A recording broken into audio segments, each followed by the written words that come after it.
Optimisme Partai Golkar tak luput dari raihan suara dan juga kursi di kontestasi pemilihan legislatif pada tahun 2019 lalu. Golkar kala itu berhasil mendapatkan 5 kursi dan menempatkan satu wakilnya di posisi Wakil Ketua DPRD Kota Makassar.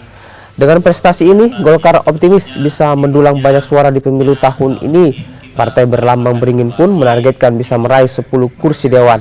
Ini bisa jadi modal untuk bisa bertarung di pemilihan Wali Kota Makassar pada tahun 2024 mendatang.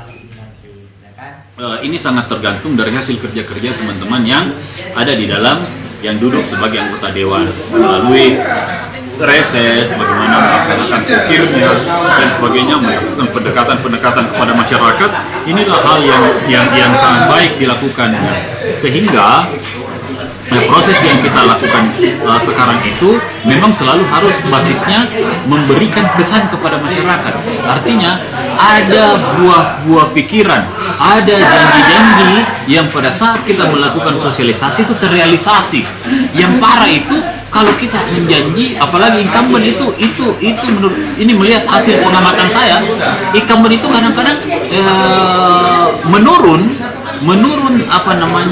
jumlah perolehannya karena itu ada sesuatu janji yang mungkin tidak sempat terrealisasi. Nah, itu yang menjadi sentilan negatif terhadap para incumbent. Berbeda dengan orang yang baru mau masuk